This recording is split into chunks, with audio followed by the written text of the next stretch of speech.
Hello and happy Friday, ladies and gentlemen. Good morning and welcome to this week's episode of Breakfast with Boom. I am your host, Mr. BoomStick XL. As you can see, folks, I'm excited. I'm happy to be here. We're finally celebrating Mrs. Boom's birthday, not only on today's show, because of course my poor wife was sick as a dog and she's been sick for weeks. Finally, she's around the corner. Well, we're having our family come over tomorrow and we're celebrating her on her 55th, birthday, which of course was last Saturday. And she unfortunately was sick in bed, which kind of stinks. But we're going to celebrate her. All the family is coming out to do that, so we're doing that tomorrow. But of course, as always, we are doing the 5th annual Mrs. Boom's Birthday Bash. You have seen the hashtag in there, ladies and gentlemen. So all you got to do to win, you don't have to be a channel member. You don't got to be subscribed to the channel. You simply just need to be in the chat and you drop in that hashtag. And if the picker from StreamYards picks you, guess what? You win. And as a bit of a bonus, and we're one of the few shows that actually do this, if you are outside of the Americas, don't worry. You send me your PayPal information. We will send over the winnings to whatever country you're in. And we pay whatever fee it is. You pay nothing. You simply just take your winnings and go buy what you want. And again, we're one of the few channels that actually does that. But again, we are supported by views, clicks, likes, subs outside of the country. So of course we want to support the countries around the world. And well, listen, let's get into it now, folks. This is real quick. Just some TLDR stuff. This is obviously going to be a super busy weekend because we have family coming in and I'm trying to get everything. I'm doing the solo dolo thing because Mrs. Boom can't do anything. It's her birthday, so she got to be celebrated. The winnings, I don't know if I'm going to get a chance to over the weekend. I'll try on Sunday when everything has calmed down. But at worst case scenario, all the winnings will be doled out on Monday before the show goes live for, the Xbox lunch break special. So again, I would love to get it done today and tomorrow, but it's going to be super busy. So you got to bear with me that it's winnings. I'm going to try get out all of them on Sunday, but if not on Sunday, Monday for sure. So listen, what are we talking about today? Well, obviously the talk of the town, as you can see behind me, Grand Theft Auto 6 has been delayed. Shocker, ladies and gentlemen. Oh my God. Everyone who said it got it right. I was one of them, banging that drum. But folks, I have a theory. I have an outstanding thought that's not only going to blow the minds of all Xbox fans, but I think it's really going to aggravate the pony. So again, I'm winning on two sides of the coin here. I flip it, and instead of going to heads or tails, it's standing straight in the middle because we're going to celebrate the Xbox players and we're going to laugh at the ponies. I'm sorry I have to use the P word, but that's how they've been the last couple of days. And we're not going to mention names because there's been a few out there that have been really on, we're on planet Earth. They're on planet X. I don't know where they are, but they've been acting, a fool. And okay, so that's first topic, right? We're going to get into that. We're going to talk about the GTA delay. We're going to read the presser from Rockstar. And then we're going to get into my thought and theory. And then we're going to segue into this one. This is an original topic, and I've been talking about this for a couple of days, but I haven't had a chance to sit down with my brothers here and really kind of dig our heels into what I believe to be Xbox holding all of the cards for next generation. Power, yes. First party output, yes. Value, 100% because of Xbox Game Pass. They hold all the cards. We're going to break that down. And tonight at 7 p.m., folks, on a very rare Friday evening, I'm actually hanging out with my real life brother, Neo Mental, and our two friends that we grew up with, Jay the Destroyer and Jay the Retro Gamer. And we are going to do a roundtable about the industry as a whole. Now, Jay the Retro Gamer actually wrote the topics. There are 3. It's going to be an impromptu 90-minute bonus show because, again, we you know what? How it's actually being framed is when we were growing up, we all worked together in Funko Land. And on Friday nights and Saturday nights when we were getting off of work, because it was on Central Avenue, we'd go up the block and hang out at Fridays, eat a bunch of food, and then go to Nathan's, which had 300 arcade cabinets, and we'd hang out in the arcade to the wee hours of the morning. And that's just what the nerdy stuff we did. So tonight's show is kind of going to be that, except we're not eating and we're not going to Nathan's because they don't exist anymore, at least the arcade part. So we're just gonna, it's just gonna be four guys hanging out, talking about our favorite games and what we think the future of gaming is going to be. So that's again a bonus show tonight, 7 p.m. Eastern Standard Time. In fact, I haven't even had a chance to register the show on YouTube. As soon as this show is done, I'm going to start working on the bonus show. But yeah, again, folks, 7 p.m. Eastern Standard Time. Myself, Neo Mental, Jay the Retro Gamer, and Jay the Destroyer, all friends, all brothers that have grew up in the gaming scene since the 70s. And, well, here we are. We're going to just, hang out, a bunch of, gray beards, if you will, just talking about the industry. But we got to get into today's show. Korkenstein, welcome back, kind sir. How are you feeling? Hey, bud, I'm doing good, man. Yeah, I'm glad to be here. Yeah, so much news has passed. Yeah, I can't wait to dive into it.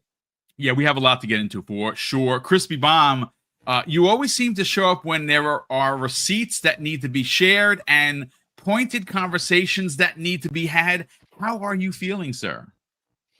Feeling pretty good. Shout out to the chat. Yeah, GTA's delayed again, and yeah, there's some people that might be rethinking their words, and we'll just leave it at that. Use your words? No, don't use your words for some of these people, that's for sure. Well, it's great to have you here. And last but not least, the best bald head in the business. What's Belvedere? Good morning, kind sir. How you feeling?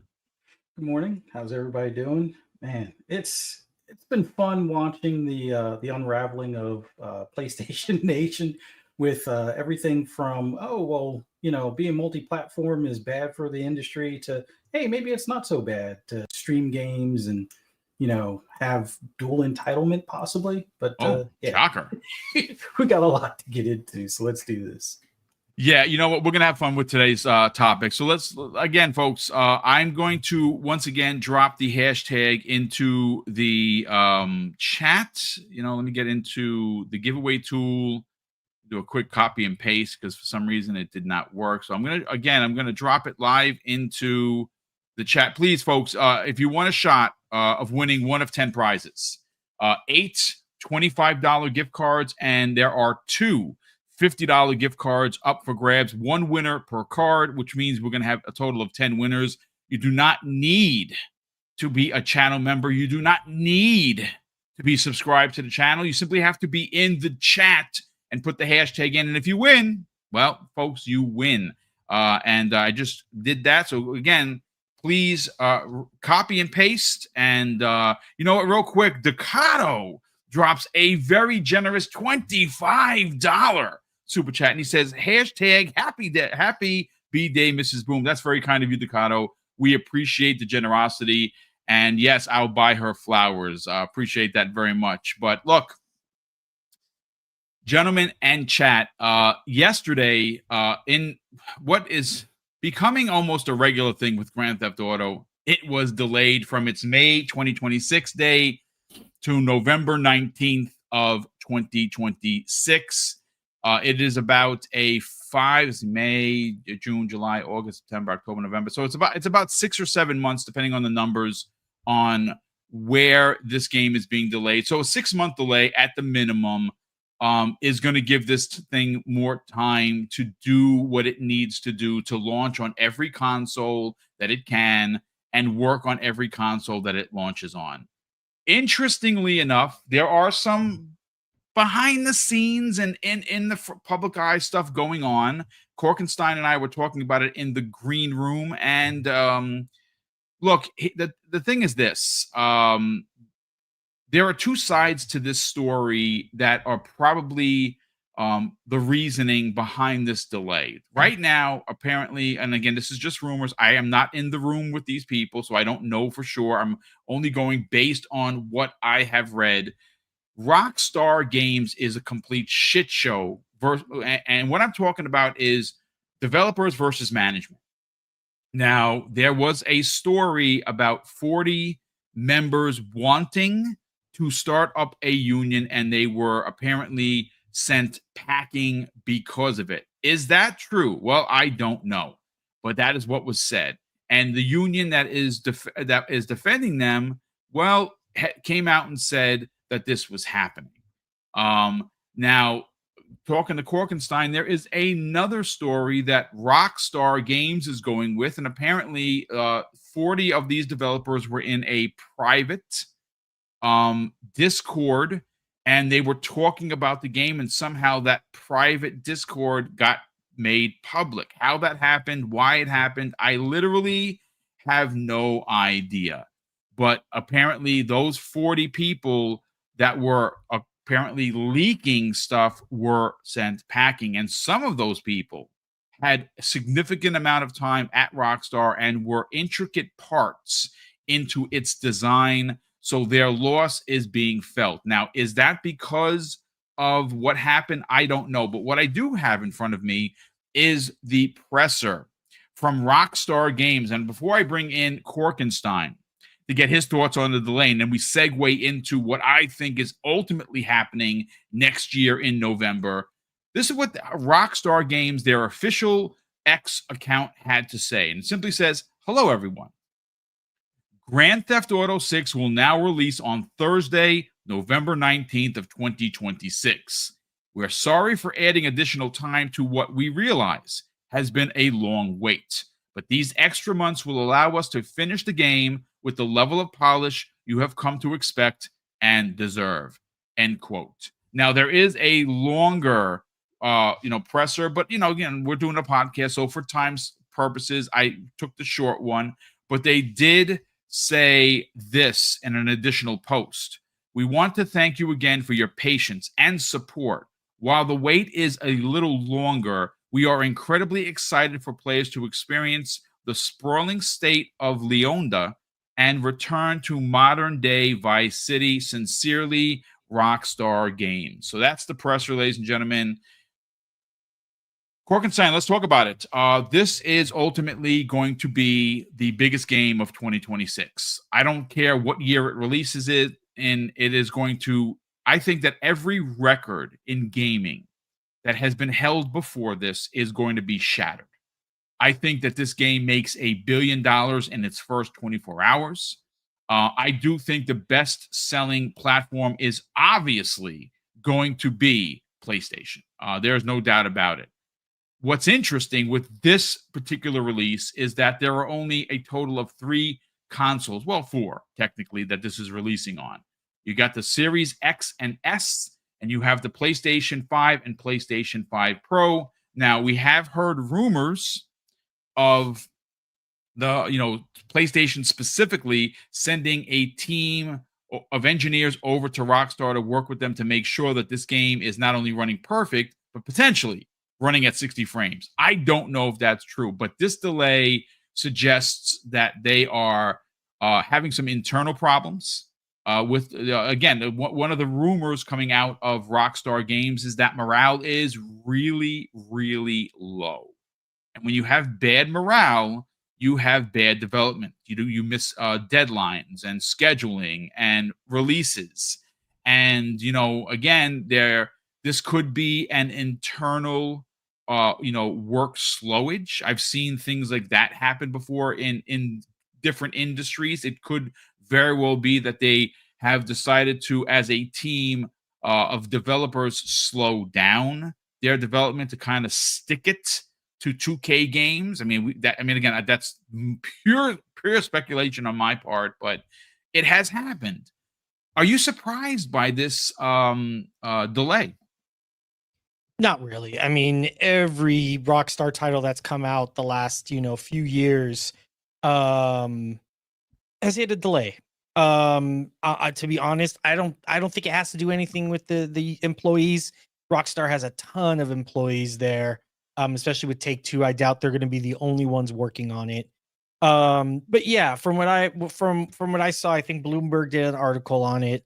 They mentioned that, these were people talking about work and the game in a place that supposedly was supposed to be private, but had people that didn't work there.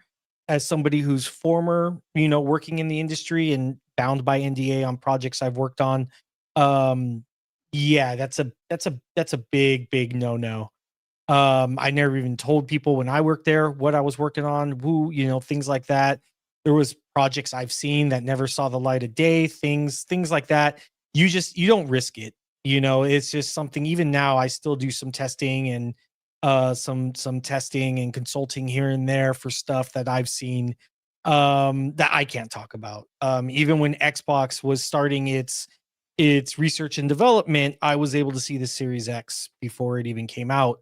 They came to my house, they had it all locked up. It was in Microsoft employees.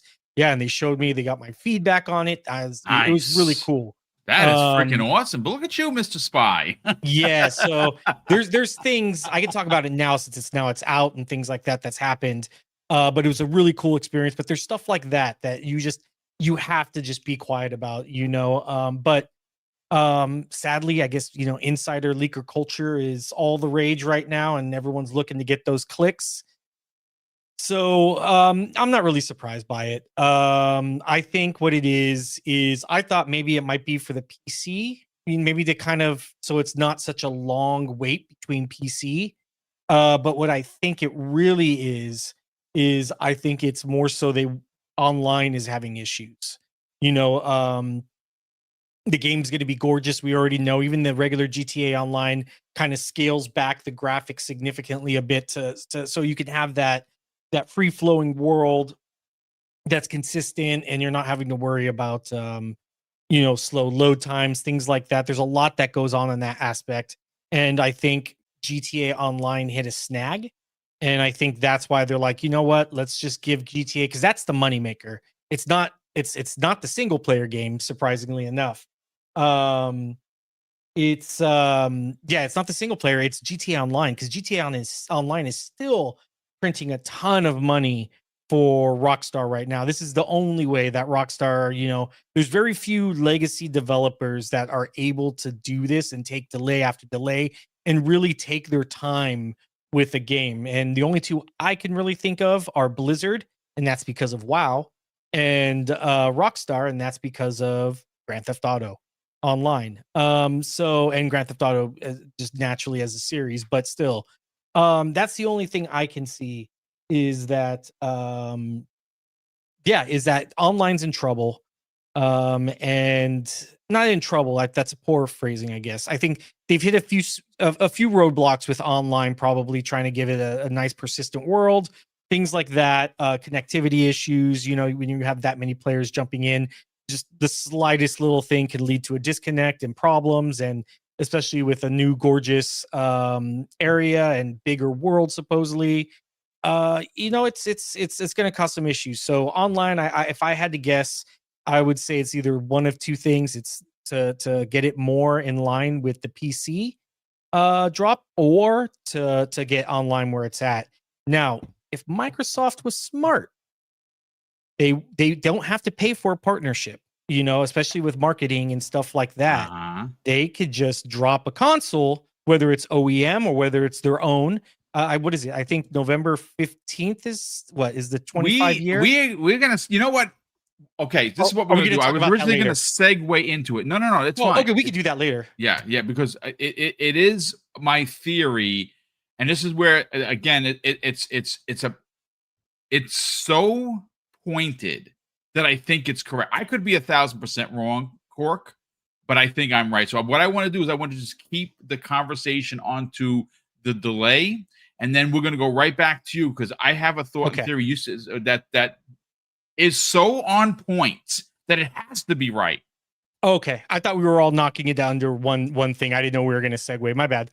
No, that's all right, dude. That's all right. Yeah. So that's all I think. I think it's one of two things. It could be both, maybe. Music brings up a good point. I don't see online launching until the PC version launches.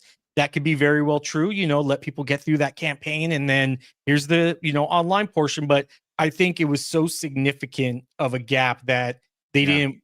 The game, it would still have legs. There's so much to discover in the single player online, but I don't think they want to make it to where it's such a longer wait than what it needs to. Maybe a month, or 2 weeks.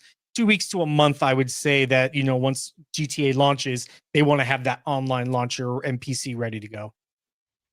I mean, listen, it's great points of view. Again, we don't know if this is a combination of the game itself, the single player aspect. I guarantee you is very close to being done. I think you're onto something with the online. I really do. I think that the online, like you said, is their moneymaker. Of course, Grand Theft Auto Online is going to remain for PlayStation 4 Pro and Series, the Xbox One X and S. That's still going to live on. I don't think they sunset that because people spend a lot of money there, and there are a lot of people that can't afford to upgrade. So that I think there's going to be two different types of GTA Online. I think there's going to be the one in the past that's currently everyone's playing, and there's going to be the GTA 6 Online, which is something that they know is going to make a ton of money. So maybe you are onto something with that. And again, just to add some additional caveat, it actually might be a work slowage that's going on within Rockstar to kind of stick it to 2K, and maybe they're missing deadlines. And apparently they have, because this thing has been delayed by 6 months again. But Crispy Bomb, let's bring you into the conversation and get your thoughts on the delay of Grand Theft Auto 6. Do you think that it has to do with the employees? Do you think that it has to do with them wanting to get the online done, to make sure that it's ready to go? Or could they be trying to do something they've never done before? And that's launch the game on PC, or at least close to when the console launches in November 19th of 2026. Yeah, so I imagine it could probably be everything. And, the union thing, I have a little bit of knowledge on this, working for a non-union company for about, we're getting close to 20 years, which is absurd to me. Wow. The same company, and we had a point in time where a union was trying to get in, and basically instead of, helping customers and doing that, we had multiple different I would call them seminars about them basically wanting to tell us that the union is bad and here's the reasons and all these things. They also investigated very I would say very thoroughly on the people that were involved, because there's certain rules that they're not allowed to discuss union or have a union rep come into our stores, and all of these crazy things that you wouldn't think would transpire over just a simple thing as a union, but absolutely happen in private business, especially.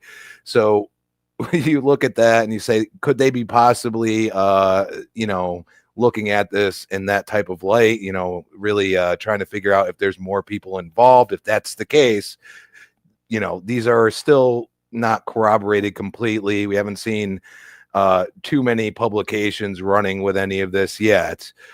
That said, could it be the online bringing it to PC? Absolutely. I mean, PC is such a large player base at this point. They probably want that money as soon as possible.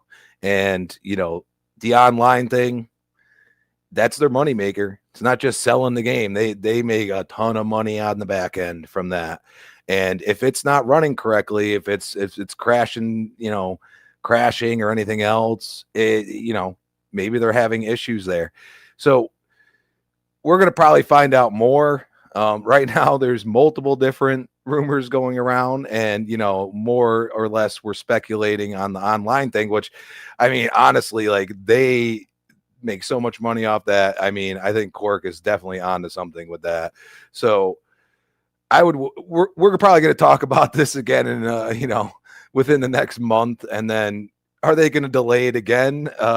You never really know. So, I was laughing about Guinness World Records almost trolling them, saying they're basically approaching the world record for the longest dev time for a game. So we'll see if that happens as well. But yeah, I mean, that's basically my thoughts. Like, it could absolutely have something to do with, union, and obviously the leaking. I mean, you don't want people that are leaking information. I mean, knowingly or not knowingly, like they should know not to be on a Discord server. I mean, I don't know how secure those things really are. I mean, I still have some that you would not even imagine I was a part of at one point that are still on there, and I can access them. So, yeah, I mean, I think there's a multitude of things going on there, and I think we're going to see how it all pans out.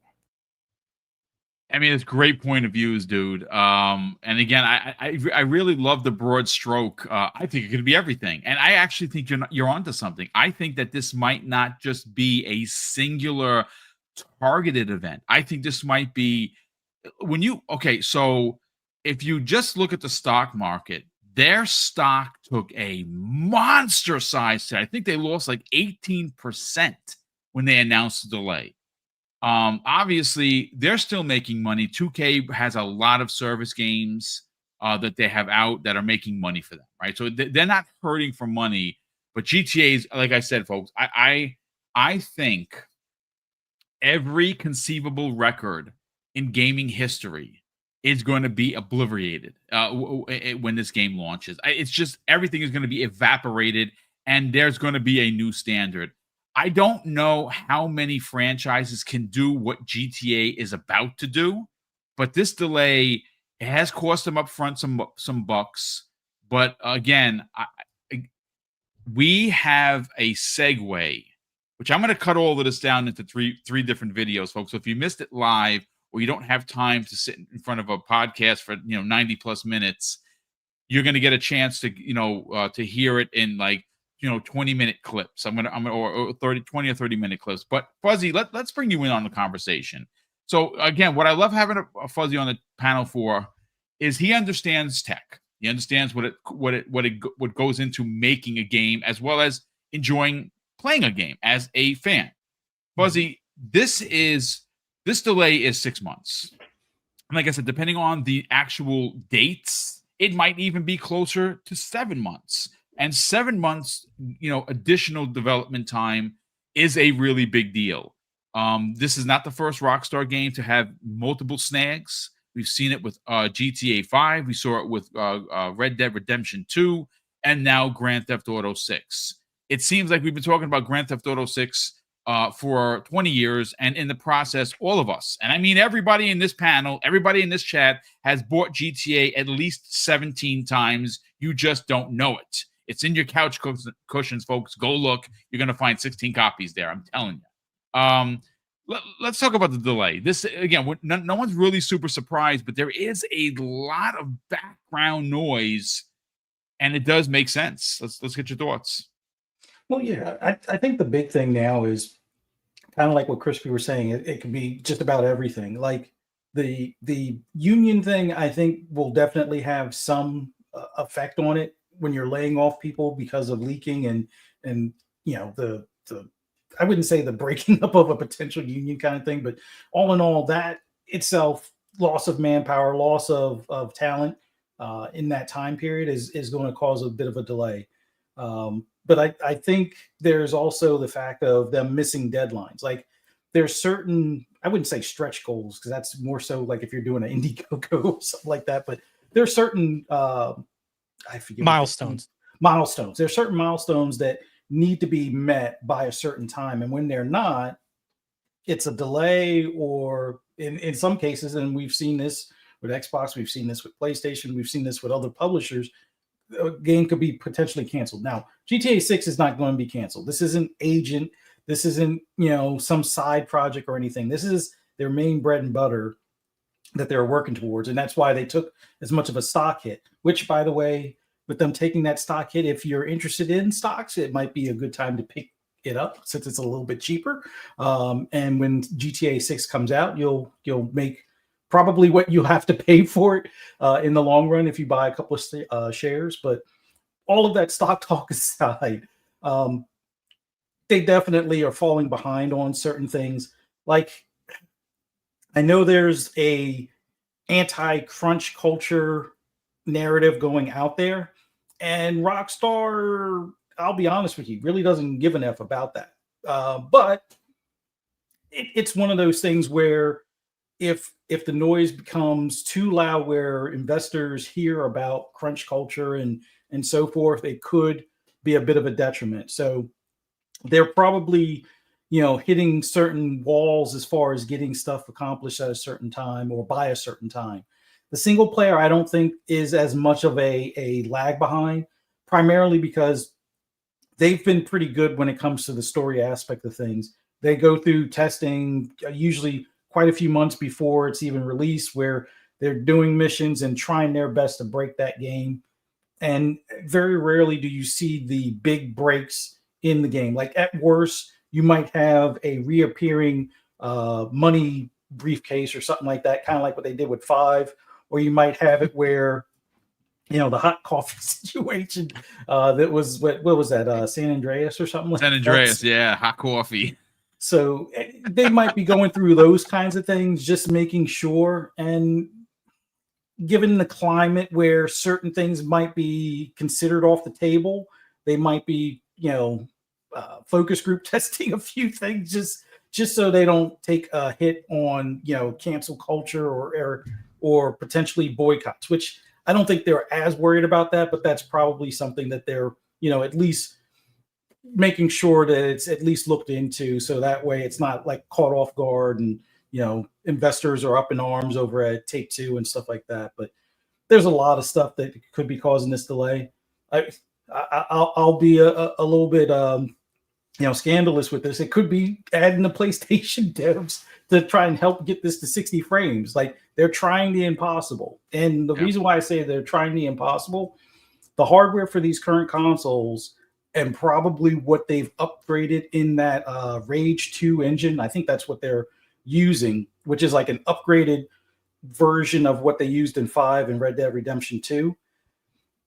These systems aren't, like, at least from the upgrades that we're seeing where there's a lot more NPCs and things like that, it's going to be memory limiting as far as being able to get that thing to work flawlessly at 60. Now, 30 frames smooth, just like the way Red Dead Redemption 2 was, sure. And they'll have the ray tracing. And we've seen some of the visual highlights that they've had in trailers. Now, not everything makes it to the final game, but a lot of stuff that we have people like pixel peeping in these trailers do make it to the game, because it's a lot of times it's a in-engine trailer type of thing, even if it's cut scenes and such. But like seeing the bottles of beer where you could see the condensation on the outside and the bubbles inside the bottle, that's stuff that these current chipsets just can't handle at a 60 frames. If there's 100 people on the street as you're walking down, and there's people in cars and standing around cars and stuff like that. So that's where,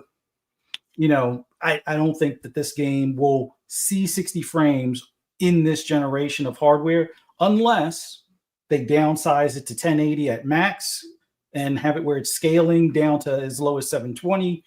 And you have almost none of the visual highlights that you would expect, like ray tracing or, specular highlights or ray trace shadows or any of that types of stuff that you see in a lot of games that are being released on these consoles today and are hitting 60 frames. So I don't know. I think that could be causing a problem, because even when the PlayStation devs went over to help Callisto Protocol, there were still things that didn't quite, help in that situation for that. Much of it was on the Xbox side, but there were certain things that still were a bit glitchy day one for even the PS5 version of Callisto Protocol. But we'll see.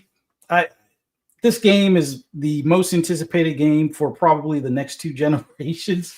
The only other thing that gets remotely close would be Cyberpunk 2077 Part 2.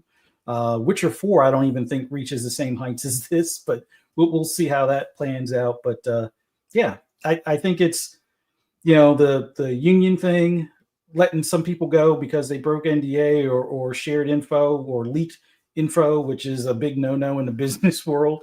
And you just got them where this game, they want to make sure it's perfect when it comes out the door, as close to perfect as they can get.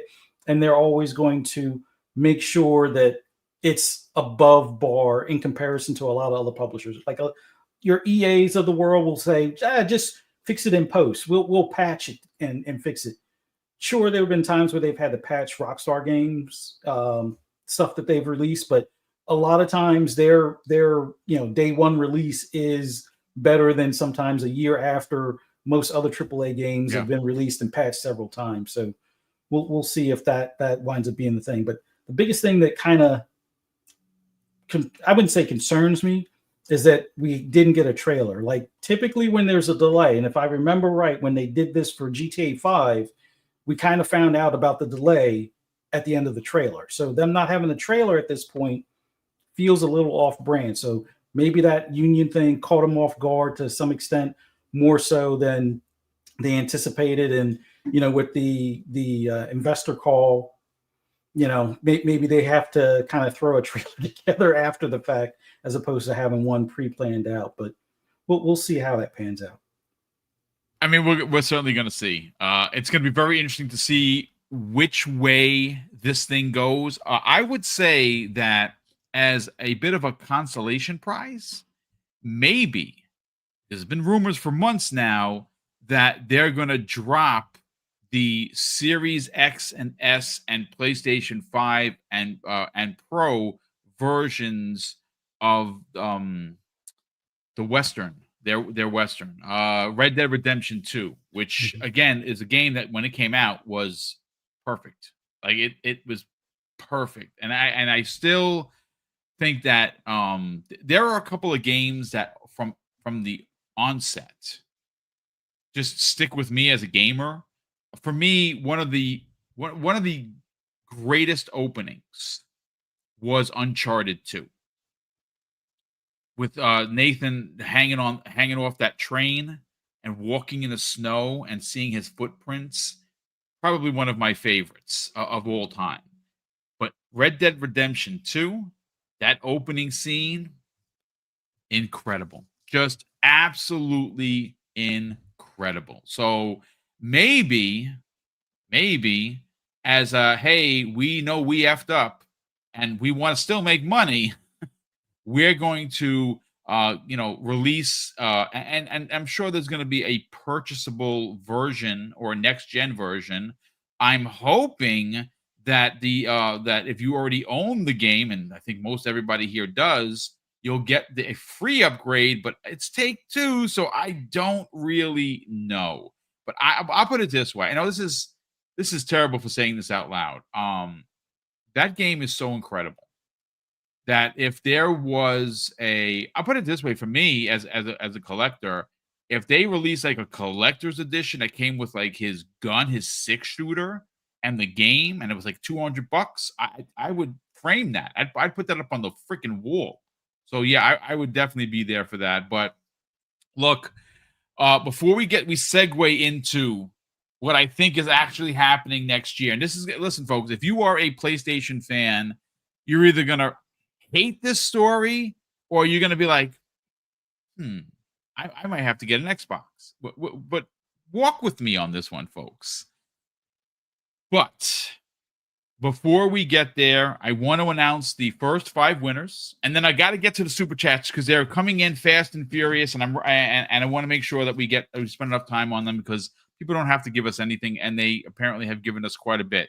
So the first 5 winners, ladies and gentlemen, I will read again at the end of the show, and I will get everyone their prizes one way or another. The first $50 gift card goes to J Mac in the chat. J Mac is an OG graybeard. Congratulations, brother, and thank you so much for always supporting the channel as you have. So J Mac is one of the first $50 gift card winners to Xbox. We also have the next 4 winners here, and these are $25 gift cards, ladies and gentlemen.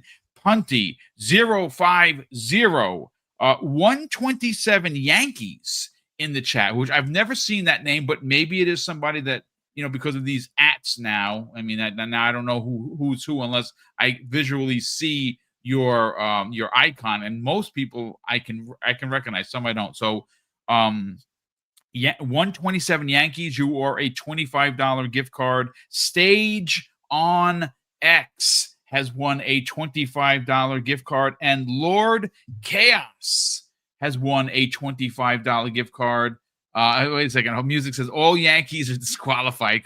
How dare you? Music 72. So listen, let me catch up on the super chats, and then we're going to get into what I think is it's my story. I've been talking about this. Privately, I might have mentioned it publicly. I think this is happening, folks, and I think that this delay, specifically the November 19th date, lines up with something that is going to blow your mind. But let me catch up on again. That's the first 5 winners. There are 5 more winners. One $50 gift card and 4 $25 gift cards are up for grabs. Keep throwing that hashtag in there, and again, it's one. If you put it in once, you're registered. That's it. That's the way the thing works. But if you have not registered, I'm going to throw it in the chat. All you got to do is copy and paste. You put this hashtag into the chat, and the picker from StreamYards picks you. And again, folks, FYI, you don't have to be a channel member. You do not have to drop a super chat, and you do not even have to be subbed to the channel. You have to simply be in the chat, and you put the hashtag, and you are registered. And also, one of the things that we are proud to do, if you are a winner outside of the Americas and you do have a PayPal account, we will PayPal you the winnings amount, and we will pay the transfer fee to your bank account. That is on us. If you are a winner, you win, you pay absolutely nothing. But let me catch up on the super chats, and we have the first one was from Ducato. He dropped, to open up today's show, a $25 super chat. So Ducato, thank you so much for the generosity. And he says, hashtag happy B-Day, Mrs. Boom. That's very kind of you. We super appreciate it. We have a new channel member in the form of the Black John brother. That's very kind of you for supporting the channel. So thank you so much for joining. Mac22 in the chat drops an outstanding $10 super chat and says, FYI, Take-Two is Take-Two's ticket. It closed 11/6 at $243.50. Delay announced. It opened on 11/7. It opened up at $230.19. So yeah, it's a bit of a, again, it's not a going from $243 to like $10. You know what I'm saying? It's not a collapse of monumental, but in the world of business, something as simplistic as what would be the equivalent of $13.31 is millions of dollars. That's millions. So thank you so much for that. And he says, according to him, it was a 8.28 hit on the stock with that announcement. And hashtag happy birthday, Mrs. Boom. Brother, thank you so much for the information. Okay, appreciate that. And thank you very much for the kind birthday wishes. Of course, Mrs. Boom will get all of those birthday wishes when I pick her up from work. So thank everybody in advance.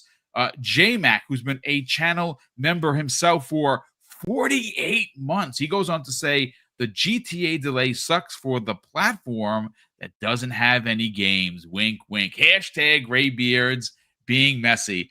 I mean, you're not wrong. I mean, they do have games thanks to Xbox, but nobody on PlayStation Nation will admit that, but, a 4-year-old racer only happens to be the best-selling game on that platform this year. I don't know. We will see what happens. And again, I'm just being a little messy. LAD in the chat drops a very generous 10-pound super chat. And he says, happy B-Day, Mrs. Boom, from over the pond. Brother, that's very kind of you. Thank you so much for the generosity and the birthday wishes. And J-Mac, wow, Jay, this is crazy. He has gifted 5 Double Barrel Gaming memberships on top of dropping a super chat earlier. So J-Mac, thank you so much for that. And of course, you are one of our winners. And it's simply just, again, before I even read the super chats, he already had one because I did the picker, and the picker has 5 more winners to pick, which we will get to on the second or the other side of today's live stream. J-Mac goes on to add an additional, very generous $2 super chat. And he says, happy birthday, Mrs. Boom, from the Graybeards. Brother, that's very kind of you for the birthday wishes and the additional generosity. Silent Cypher, one of our panel members every other Friday, not to be outdone, has gifted 5 Double Barrel Gaming memberships himself. Silent Cypher, thank you so much. I hope you had a great Halloween. I bet you did. and share those pictures. Not, of course, on Twitter, but on Blue Sky. But yeah, thank you so much for the generosity, brother. We'll see you back here next week. And Judah Roars drops a very generous $2 super chat and says, I have never bought a GTA. I haven't even played GTA. I mean, listen, look, I haven't beaten GTA 5. I got to the end on the 360. I did the bank heist that was it was like right out of one of that Robert De Niro movie where they're just like loaded up with armor and they're just shooting all the I got to there and I was like, all right, I'm getting ready to beat this game. And then it was released on the Xbox One. And what they transferred over wasn't your save, stupid Rockstar. They allowed you to transfer over your online play. I don't play online. So I actually started it over on the Xbox One, got halfway through, and I was like, yeah, I'm playing something else. And then started it over when it got out on the Xbox Series X, and I got to the same point. I'm like, oh, I'm going to play something else. So I never beat it. Thank you, Rockstar Games, for screwing me. I would have actually been able to say I've beaten it, but I can tell you what they did get from me, money. Because I bought the game 3 times. And I didn't just buy it for me. I bought it for my partner's son, which I probably shouldn't have done. But listen, such is life. We have here Marvelous Marvin in the chat. So Marvelous Marvin, if you didn't know, folks, dropped a monster size $50 super chat the other day, as well as gifted, I believe it was 10 Double Barrel Game memberships. And he comes back today to drop a outstanding and redonkulous $20 super chat. So Marvelous Marvin 956, thank you so much for the additional $20 super chat, and says, excellent live streams and videos. Xbox will rule or forever rule. Yeah, you know, that is a story that I think is going to open up a lot of people's eyes, and it's not meant to be console worry at all. It's I'm going to present my case to you, and I think my case is ironclad. I don't think I lose this pitch. I don't think that I lose this case. I think when I say Xbox is holding all of the cards, I'm not being facetious. I'm not being extra pointed or console worry. I'm going to present a case to you that proves that what Xbox has done up until right now is for the future that I'm going to paint a picture for you. And I think that not only are Xbox players going to be winning, I think gaming as a whole is going to be winning. And ultimately, it's going to make Xbox and Microsoft a lot of money. And that part I don't care about, but it does make dollars and cents. And when it does that, this is where you see bigger investments. We'll get into that second half of the show. Brett Bingham drops not one, but 2 $5 super chats. The first one says, didn't Take-Two say they don't use AI in game development, but do within the game itself? Something that may require NPUs. Oh, that's very interesting. I think that they might have said that publicly, but I think that they're doing some stuff to get this game done, and maybe AI is going to be a big part of it, especially when it comes into like the NPCs and the actual world that's going to entertain you as the player. I think that might have a lot to do with in-game development using AI. So I don't know. I mean, we will certainly see. His second very generous $5 super chat says, ponies really think that if the next generation Xbox SDKs support both console and PC, they wouldn't delay it to get that extra cash day one. Yeah, I mean, we're gonna that's my next thought and theory. And Marvelous Marvin, again, not to be outdone, ladies and gentlemen, has himself once again gifted 10 Double Barrel Gaming memberships. Brother, that is, I don't even know what to say. First of all, a big thank you to everybody that has already gifted a sub, who has did a super chat, and even just in the regular chats, giving Mrs. Boom her flowers. I can't read them all, but I'm trying to answer everybody. And I just want to say, as someone that is my life, that woman, I really do appreciate how you have not only have accepted her as being a part of the channel, but because she's actually the owner of Double Barrel Gaming, but she's a big part of what goes on behind the scenes, especially pushing the envelope as we've done for years when it comes to paying it forward. Thank you for all the very kind birthday wishes. But listen, Korkenstein, this is my thought. This is my pitch, chat and panel. So, and again, this is my theory. I could be 1,000% wrong, Cork, but I don't think I am. And here's why. So we got information yesterday that Rockstar's behemoth, known as Grand Theft Auto 6, has been delayed specifically to November 19th, which is a Thursday of 2026. That's about 7 months or calendar months away. They have a lot to do. And again, we don't know if that is a work slowage. We don't know if that has anything to do with the people that they let go due to this Discord leak or whatever. But what this ultimately does is one of the rumors that popped up early this year was that PlayStation was so serious, and it's going to be a big seller. It's going to sell the most on PlayStation 5, whether it be the 5 or the Pro. Grand Theft Auto 6 is a next generation game only. It's releasing on a total of 4 consoles: Series X, S, PlayStation 5, PlayStation 5 Pro. Sony, and again, this is the rumor by a couple of their insiders, sent a team of engineers over to Rockstar to try and get this game running on the Pro and the PS5 at 60 frames. Is that something that's going to happen? I don't have any idea. I can see the PlayStation 5 running it at 30. I can see the Series S running it at 30. I can see the X and the Pro potentially running it at 60, but then I'm not a developer. But this is where this gets very, very interesting. So we know, thanks to Sarah Bond, that the Microsoft-produced hardware for whatever they're doing in the next generation, which is expected to land in the holiday of 2027, is going to be a premium and curated experience. Now, with that story came price, and it's probably going to be expensive. Now, some people think $1,200. Other people, like Hargeet Chani, think $800, right?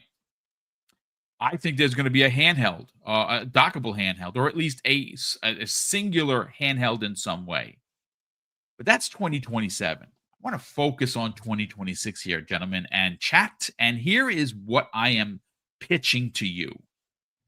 Next year is the 25th anniversary of the platform, meaning the Xbox platform. And it is going to be a party that starts January 1st and finishes up December 31st of that year. From start to finish, it is going to be a celebration of everything and anything that is Xbox. And the 3 pillars that stand up the box itself in Halo, Gears, and Forza are getting a new release. Gears E-Day, Halo Campaign Evolved, and of course, the granddaddy release, I think, of all of them, is the fact that their best racer in Forza Horizon is finally confirmed to be going to Japan. And I think that just those 3 games are enough to celebrate the platform. But I don't think that's where it starts or it ends. As a matter of fact, they have Fable releasing next year. They also have, which I believe, Clockwork Revolution. I think that releases next year as well. And I do think there are some additional surprises. The one thing that we know about Xbox Game Studios is they have a lot of games in development, a lot that we know, some we don't. But this is where I get a little pointed. Now, for the last 6 or 7 months, based on the just recently released OEM partnered handheld with the Xbox Ally and the Xbox Ally X, Asus and Microsoft have worked together in tandem to put this device out. Now, whether you believe the Xboxer and this is, an actual Xbox, or you don't, I don't care one way or another. To me, it is an Xbox handheld because I'm playing my Xbox games on it. But we have been hearing that there is a potential mystery OEM device releasing next year. And again, folks, walk with me on this. I'm going to set up what could be the greatest party of all time, right? Now, we lost Cork, but I would imagine he's going to get back here. So I'm going to keep talking, and we're going to bring up that. So here's what I am pitching, gentlemen. Oh, Corkenstein is back, so let me just bring him back in. Cork, what's going on, brother? So, okay, I haven't started my pitch, so here's my pitch to you. Next year, Party Town USA for Xbox and its players. January 1st, December 31st, it is going to be everything and anything Xbox. They have their best games coming out. First party is hitting on all cylinders. Xbox Game Pass is already expected to levy some of the best first-party games ever, and we know that Sarah Bond and her team are doing their due diligence to get the best games into Xbox Game Pass to celebrate. And I got to tell you, if you are a developer out there, this is the year to jump on Xbox Game Pass because it's going to be all eyes on the brand, including the service, and you want to be a part of that conversation. But this is where I get pointed, Cork. I think that something you were talking about before, this OEM device. Now, according to certain ponies, the best place to play Grand Theft Auto, according to rumors, will be the PS5 Pro, because apparently it's going to run it at 60 frames. But we'll see. But here's my pitch. What if it's not?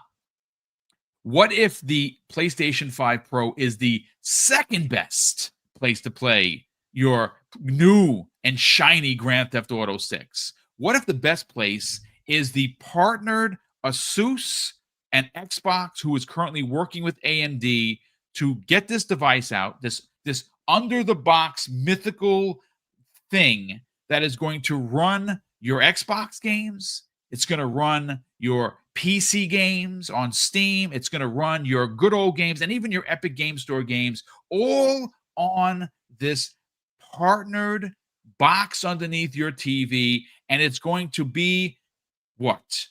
It's going to kind of follow the steps of what they did with handheld. And Xbox, you heard, like Sarah Bond literally said, we are learning as we put these things out. So when we come out with our own, well, there you go.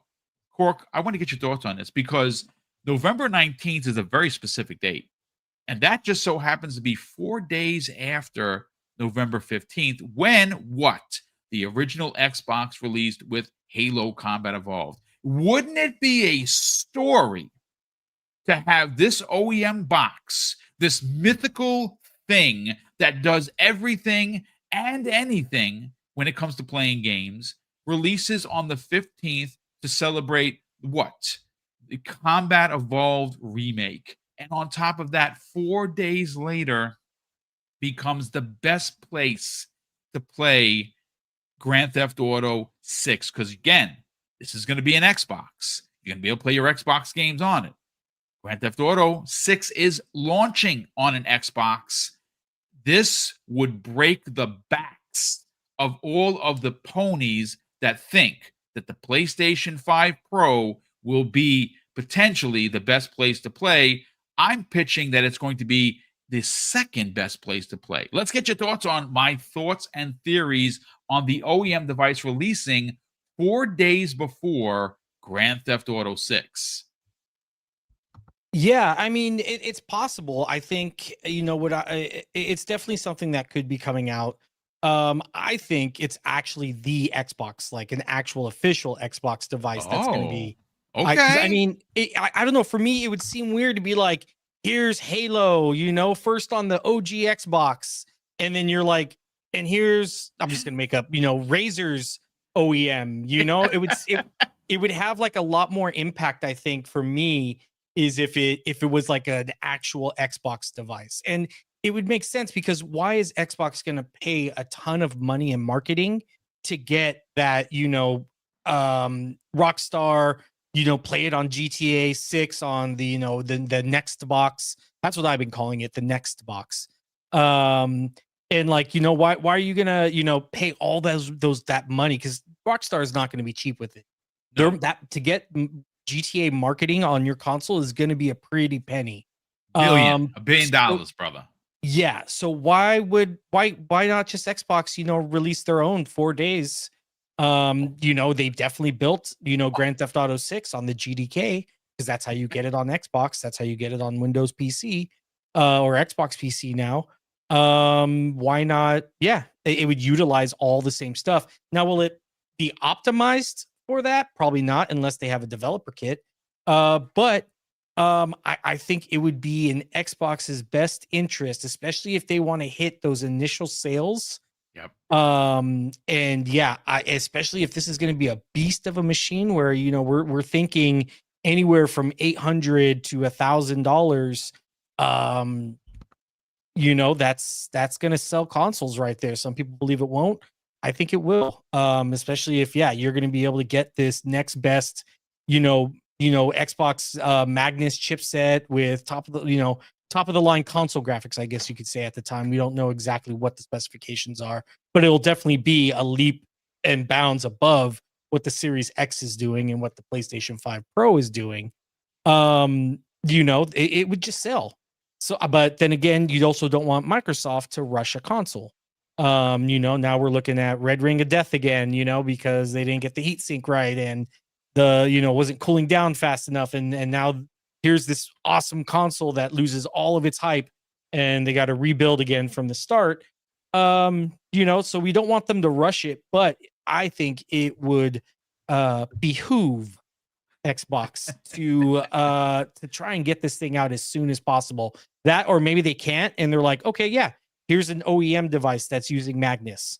This will do the same thing. So they're not taking as much risk. They're also helping subsidize, especially if that OEM device does have Magnus, they probably didn't sell it for very cheap. So now they're subsidizing their costs for the next box to bring down the price a little bit lower. I mean, who knows? There's a million ways that Xbox can kind of go around and handle this. But I think if they want to make the most impact, they drop their own console. It's, they start the clean slate. We're bringing back Halo. We're bringing back Gears of War. We're bringing back, Forza. We're starting Xbox over again with this new mindset of, play your games anywhere you want on any device. And, here it is. This is our PC hybrid console.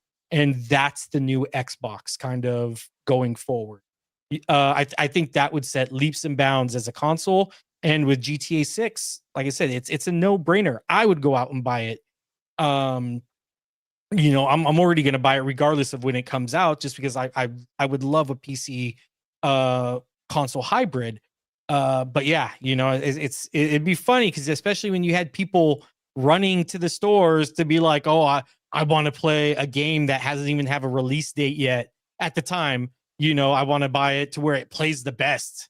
That tweet did not age well. Are you referring to Ryan McCaffrey? Because we can name names, and you know what? If you don't know what he's talking about, Ryan McCaffrey did a whole rigmarole about getting out in front of this. I don't know whether it was a click thing or whatever, and he proclaimed to the world that he was buying. He was proud that he bought a PlayStation 5 Pro to play the best place for Grand Theft Auto, and yep, that it did not age well. So thanks for not saying the name, but you know what? This we got to know what you're talking about. So there you go. Yeah, it was Ryan McCaffrey. Not surprising at all. And another tweet that's aged poorly by him. He was like, "Oh, Microsoft is in trouble with Grand Theft Auto. They have Gears of War and Halo and Forza all released. It's like coming out in the fall, and it's like they're not going to release Call of Duty, Gears of War, Halo, and Forza all within a month time frame. Maybe one or two of those because of how different they are. But like, dude, come on. What's with the concern troll, the fake? Like, you really think they're gonna do Call of Duty, Halo, Gears of War, and Forza all within a month of each other, let alone a month? Maybe Gears, I would say probably, if I had to guess, Forza will be May. Fable's still slated. Oh, and he mentioned Fable 2. Fable's slated for beginning, so that's probably Q1, Q2, maybe. Yes. I think Forza will be May, April, May, to get that spring blossom or the cherry blossom from Japan since it's there. Gears of War E-Day, I think, is going to be summer, maybe late summer, early fall. And then I think the only one that it really competes with is Halo and Call of Duty in October. Halo on November for sure. I think it would be a bad choice. It's going to be day and date with the console. I think so. They're literally going to copy and paste what they did in 2001 and release Halo Campaign Evolved with this new console, whether it be their own or the hybrid, the partner device. I mean, I like what you're putting down. I'm going to be honest with you. I love the idea that they go early with their console, and maybe they wait to the following year to do a handheld. But I think that it would be such a unbelievably missed opportunity to celebrate your 25th anniversary not having a console ready. And at this point, I don't really think that it matters whether it be a partner device that's an Xbox or an actual Microsoft produced box. I actually think that either one for me, they're getting my money. But I think that because of, again, how many brands celebrate 25 years? And how many brands have been as successful? And again, your opinion on Microsoft's success is going to vary. Some people think that they have failed. Folks, the third place team is putting out the best games on your platform. I mean, if you're a Nintendo player, not yet, but they will. But if you're on PlayStation, your best games have not been from PlayStation Studios, and they have not been there in years. Your best games have been from Xbox Game Studios. So let that sink in for a second. So I'm with you, Cork. I think you are onto something. And again, I don't think it matters.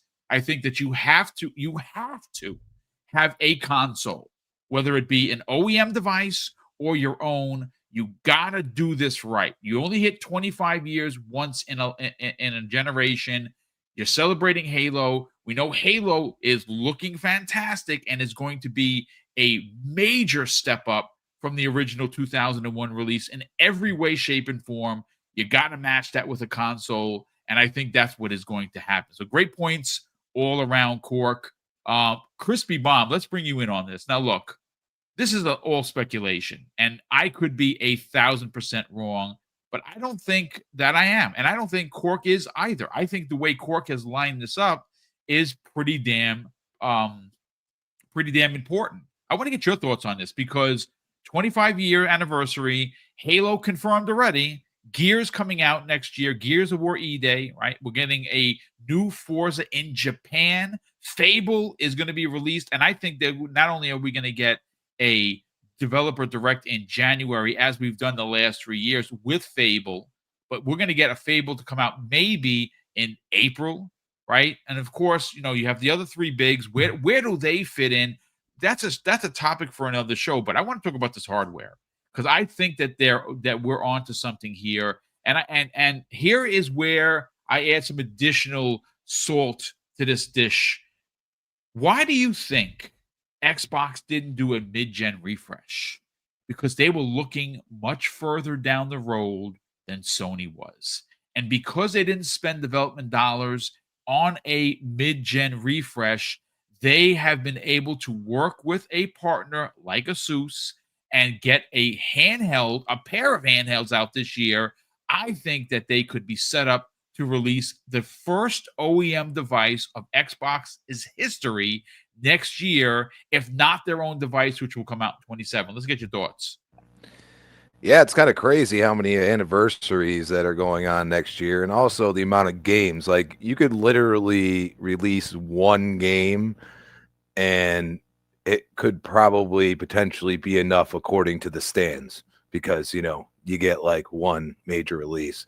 Instead, we're going to get potentially 4, and that's not including the ones that could speculatively be, released as well. I mean, there's a lot of games that have been in development for a while, even like a State of Decay 3. Like, you just never know. They do like the shadow drops as well. So on that note, in realism, if they did release their own hardware, that would be a big deal. You'd already have all those games out there. you have Game Pass, regardless of the price. There's still plenty of deals, by the way. I've actually saved money. Microsoft, thank you for making me save money, and I have stacked like Boom suggested a while ago. And if you look at what they're doing, regardless of it being their own or OEM, if they release a console next year with all of these games plus Grand Theft Auto, I mean, Crazy.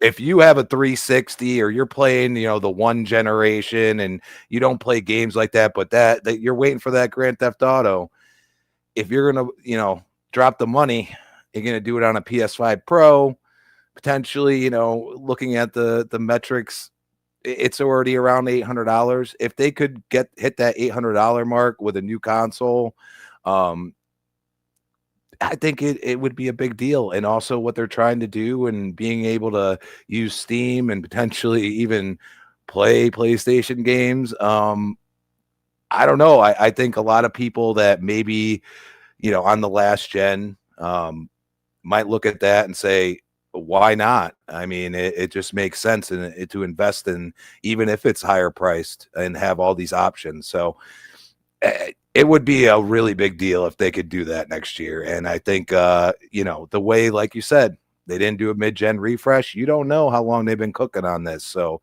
we definitely, I'm excited to see, because this could potentially get me to, upgrade, even though I don't feel I have to. The Series X is a very capable machine, and it will continue to be for several years. So it's really, it's an interesting time. And with all these anniversaries, I think it would be the most logical to drop all those games and have a console ready to go. Great points of view. And again, doesn't it seem too perfect, Crispy, where the November 15th is the official 25th anniversary of the platform, and then November 19th, 4 days later, Grand Theft Auto 6, the biggest game ever to release on any platform, and on top of celebrating the 25 years with Gears, Forza, Halo, Fable, you add the best place to play Grand Theft Auto 6, not on the PlayStation, but on this new box. It would be a story for the ages. It just really would. But look, great points so far.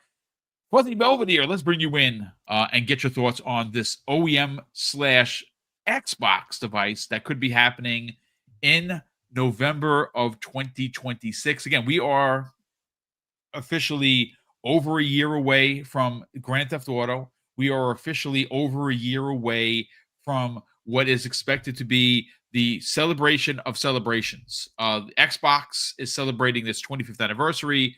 Halo Combat Evolved is getting its 25th anniversary celebration as well.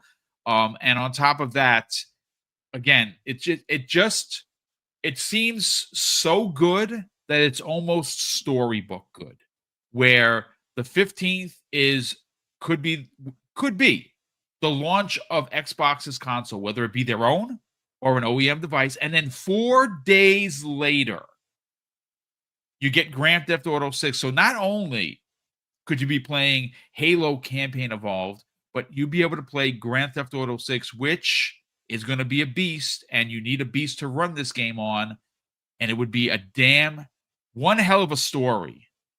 One hell of a story to be told, that the best place to play Grand Theft Auto 6 will not be on a PlayStation.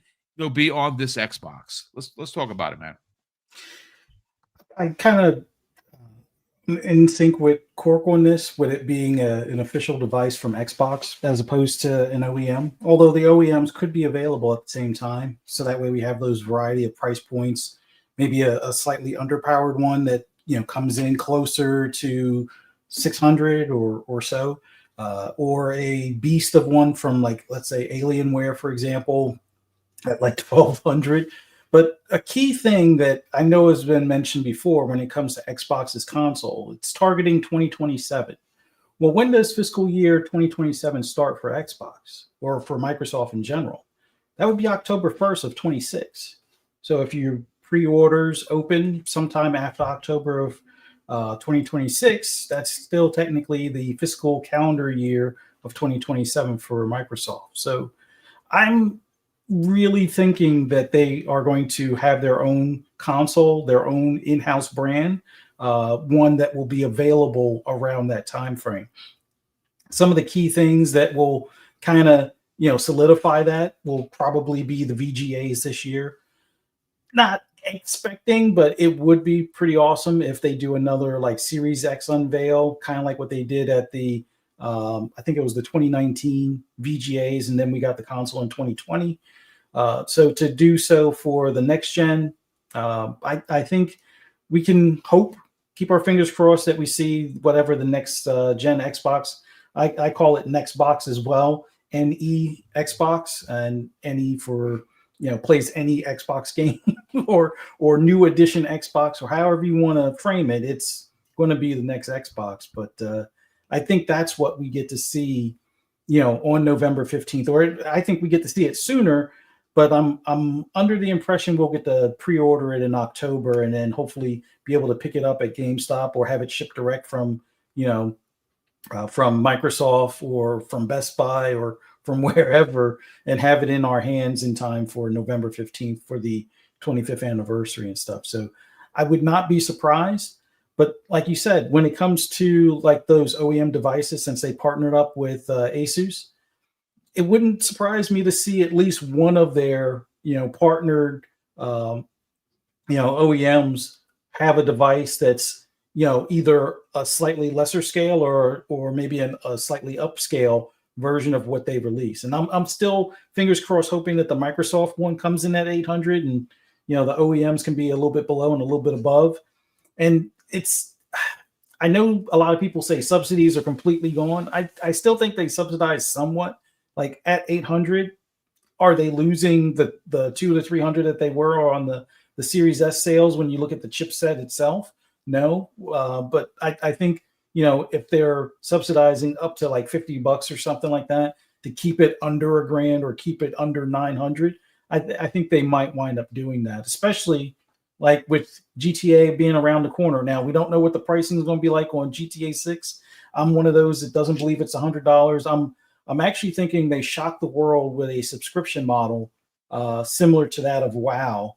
Wow, World of Warcraft kind of thing, because and it's not that Zelnick said this exactly, but he wants games to be priced for the time that you put into them. So if you're doing a subscription model in that sense, like a World of Warcraft, that kind of fits that to some extent. And I joked around with a few people before about how it's like, well, you could play it for free and then start off as a bum on the street, or you can, pay the subscription fee and then, at least have a starter house, a starter car, and hope that you don't get robbed in the streets of, Vice City kind of thing. But yeah, I do think Xbox will have some sort of hardware, whether it's partnered or their own. I'm leaning more towards their own, and potentially the partner ones being available around the same time. But I think all of those that proclaim that the PS5 Pro will be the best place to play will be eating crow, by that time. But we'll see. And I would love for Rockstar to make it for PC.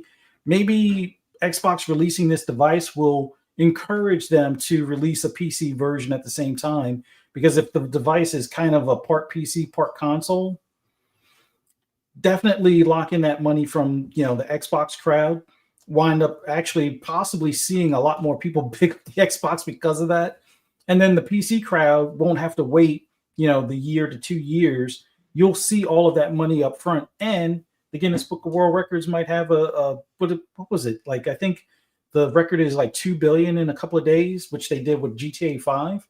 Yep. I could see them selling well over 40 million or 50 million copies, and reaching that 2 billion in like the pre-orders kind of thing. So we'll see how it all works out. But I really do think Xbox has at least some sort of console ready to go that's the next generation of hardware, not just the current series consoles or a reiteration of those type of deal. So we'll see. Start saving now, because like I said, I'm expecting 800. I wish 500 was still a reality, but start saving now, and at least that way it will kind of counter that extra couple hundred over what we've normally become accustomed to for consoles. So fingers crossed it's not too ridiculous in price, but we'll see. Again, this is all speculative, folks. I think everyone on the panel has put down what I think to be, in one shape or form, a really good path for Xbox to go down. I don't think you can have a 25th anniversary without something. I know we're getting the games. They're going to look and run amazing on the Series X and S. There's no doubt about it. But if you really want to tap into the vein of what is expected to be one of the biggest celebrations in the platform's history, you go back to where you started. And we know that they already are halfway there with Halo Campaign Evolved. I actually hate that name, to be honest with you. I kind of really like Halo Combat Evolved Remake or whatever, but it's fine. I'll fall in line. It's Halo Campaign Evolved, but it's fine. Whatever. I know that it's the best Master Chief has ever looked. I think what I've seen. Listen, I don't know about you. I'm a big nerd for this stuff. And when I'm excited, I put a lot of time into a game. Like, for instance, The Outer Worlds 2. Now, I know it has nothing to do with what we're talking about, but I'm about to hit the 5th day mark on that bad boy on my second run, and I am checking everywhere. I feel, look, this is going to be taboo. I'm actually enjoying it better than Starfield. I know, don't throw the virtual tomatoes. Stop it. And Starfield guy, I see you before you even pick up that tomato. Put it down. Put it down, sir. I'm just saying. I put over 5 days in the Starfield. I loved every second of it. But I can't remember a game that I finished, watched a bunch of social media posts, felt jealous. I was like, you know what? F that. F Nico Muller. Nico, I know you're in the chat. I know I saw your gameplay. You made me want to start this game over. So here I am. 5 days later, I'm still playing The Outer Worlds 2, and I'm loving it. I know, again, off subject, but listen, gentlemen, I see you, Music 72. I knew you were. Mac, oh my God. Punty, I can't believe it. And Eric in the chat throwing, and now tomatoes, at least they burst when they hit you. He's throwing, I think those are, okay, they're eggs. I thought they were potatoes. The potatoes would hurt. Eggs, not so much. Eggs are fine. And so, all right, ladies and gentlemen, listen, we are at the 11:22 mark. So, of course, before we get into the next topic, and again, I wrote this topic. It's an original topic, but I think there's a lot here to kind of sink our teeth in. But before we get there, I got to catch up on Super Chats. But before we get to Super Chats, ladies and gentlemen, I want to read the next 5 winners. So here are the next 5 winners. And the first $50 winner is General Spartan 27. You won a $50 Xbox gift card. The next 4 winners are all $25 gift card winners. Chief Nagel, Rectangle, Sin, and Oscar Wheat. Gentlemen, congratulations to everyone. And again, I will once again read the winners. And again, to get your winnings, super easy. Either DM me on Twitter, which is the easiest way for me to drop the code in and you guys go and spend whatever you want. Or if you don't have Twitter, not a problem. You can email me. Go to the About page of YouTube. You'll see that it's my first and last name. Everyone knows who I am, so it's not a big secret. That is the business email for Double Barrel Gaming. You can email me, and obviously I'm going to have to vet you, of course, because, and you know what? Honestly, to be fair, we have not been gotten, as the kids like to say, by anybody trying to pull the wool over our eyes and, cheating their way to a free gift card. We do our due diligence, but sometimes, that happens, right? Well, it hasn't happened to us, and we really appreciate the honesty with this community. And or if you don't have either of those, you can message me on Xbox Live, and I will get you your prize that way. But again, if you are outside of the Americas, you got to let me know. I got to keep, driving that point home, because some people who are in Canada have won, and I send them a gift card like, oh, boom, I can't use it. I only get American gift cards. That's all I can get. But if you are outside of the country, you're outside, if you're Canada, if you're France, if you're England, if you are Africa, it doesn't matter.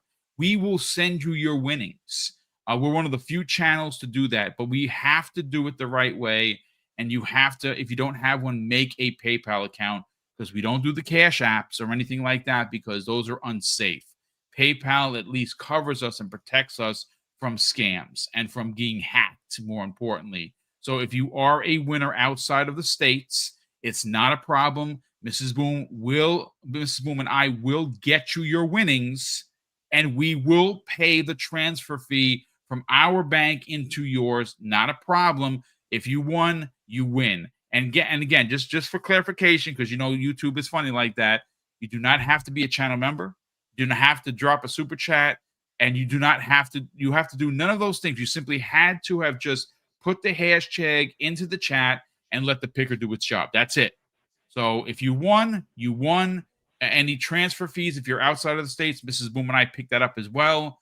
And we're just happy to have the ability to be able to give these things away. And of course, the next big one, folks, we're giving away over $500 of digital prizes. Will be the 8th annual Christmas with Mrs. Boom and myself. That's happening right before Christmas on whatever the Friday is going to be right before Christmas. We'll be doing that show and get everyone their prizes that way. But let me just catch up on super chats, and then we will get into this next originally written topic. So we have here, let's see. So Julia in the chat has said, who's been a channel member, wow, for 50 months. Dude, that's insane. Thank you so much for the continued support. He says simply, happy birthday, Mrs. BoomStick. So thank you so much for the generosity, brother, and this crazy support. That is awesome of you. Thank you for the birthday wishes. Marvelous Marvin has dropped an additional, very generous $10 super chat. And he says, happy birthday, Mrs. BoomStick. Thank you, brother, for the additional generosity and, of course, the birthday wishes. We also have here, Brett Bingham drops another very generous $5 super chat and says, Phil and Satya hands money to Strauss. You work for us now. I mean, yeah. I mean, look, Strauss talks about Phil on a regular basis when he talks about they're friends. Now, granted, it's business, so business is always going to be business. But I just think that if there is one company that has the money, I'm not saying that Sony doesn't. You got to remember, and this is to defend Sony. Sony was paying a hefty price for the marketing for Call of Duty for years. And then they're not doing that anymore because Call of Duty marketing is with Xbox. Why? Because Microsoft owns them and they own Xbox. Simple. They have a lot of extra money. They're going to invest in something else like they did with Battlefield. Now, again, I don't know if Rockstar needs anyone to sell Grand Theft Auto for them. I think it's going to sell themselves, but they'll take extra, boatloads of money. And if Sony, listen, if you told me 7 months from now that Sony has run the gambit with the marketing, I would say, well, that's just expected. That's what they do. But again, it's going to be a lot of money. I don't know if Sony or even Microsoft would want to spend that kind of money, knowing the game is basically going to sell itself. But to be fair to Brett, and you might be onto something here, if you have a console coming out and the best place to play Grand Theft Auto 6 is on this console, which happens to be the 25th anniversary of the platform, I don't know. I think I kind of invest $1 billion. I'm just saying, it's just my thought and theory, because 30% of $1 billion is a lot of money, ladies and gentlemen. That's $30 billion. And I'm no mathematician. I'm also not the sharpest tool in the shed, but I think I know my math. But thank you, Brett, for that. We also have here Tim the Sorcerer, who has been a channel member for a whopping 40 months. So, Tim, thank you so much for the generosity, brother. He says, happy birthday to Mrs. BoomStick. Hope she's feeling better. Have a nice gaming weekend, everyone. Think environment. Think green. Buy Xbox. First of all, thank you so much for the well wishes. Yeah, she's been going through it. Thankfully, the antibiotics they gave her kind of helped her over the hump, so to speak. She was sick for weeks, but now she's better. She's still a little tired, but she's back to work. And but thank you so much for the well wishes, and more importantly, the well wishes with the birthday wishes. So thank you so much for that. James Thomas in the chat drops a very generous $2 super chat. This is good. You know what? They should hire this man, Pay this man the money. He says it should be called Halo Combat Re-Evolved. I love that. That actually is what I'm going to start using. You should get a quarter every time someone says it. So get ready to be paid, sir. But look, gentlemen, chat. Here's my other pitch. I believe, based on the way the industry has been the last 5 or 10 years, you've heard the pony community move a goalpost for one thing or another, right? First, it was games being the most important thing, right? And PlayStation, for their credit, has done a crazy good job up until the last couple of years about putting out bombastic, well-rated first-party games from Sony Games Studios. And you go back to 2018, 2019, 2020, solid 3 years. Not only did they put out their own bangers, they locked up a bunch of other ones that fell in between their launches. And that's why Sony had tremendous success during the PlayStation 4. They had a lot of really great games. Now, 2021, we started to see a bit of a decline. And obviously, Jim Ryan, who was fired due to his ideology of, hey, we got to get in this games as a service thing. Well, listen, I'm not going to reiterate what happened. But games was used as a, stepping off point for conversation. Well, right now, Sony doesn't have that title. Sony does not put out great games. They put out good games. They put out some games, but their output has shrank considerably. They have done nothing for their gamers in 2025. They just haven't. I'm sorry. Ghost of Yotai, gorgeous game. No one bought it. 2.5 million copies sold. With 80 million consoles out there, folks, that's not good. And those numbers come the way of Circana. So it's I'm sure it's encroaching on 3 million, which is, again, it's profitable. Sure, the game is profitable for Sony, but under 3 million copies sold versus 80 million consoles out there, that's not really great. So they haven't really done much for their first-party audience, but Xbox has. Xbox has been delivering game after game after game. So right now, the best producer of games is not Sony. It's not EA. It's not Take-Two. It's Xbox Game Studios, right? Now, yes, the smoke was necessary for their price increase. I continue to give them smoke for it. I think that was a stupid move. I think you could have done $5 and then a year from now did another $5. No, they ripped the Band-Aid right off and they raised it by $10. I don't like it. I still don't like it. I'm never going to like it. But to be fair, and I'm talking about for me, not capping for the $4 trillion company, folks. I'm talking for me. Game Pass is still a ridiculous value because everything that they're releasing, I would have paid for. So for me, it's worth it. Now, maybe for you, it's not. Listen, your finances are your finances, folks. I'm not going to pee on your back and tell you it's raining. If you think that the deal sucks, then don't subscribe.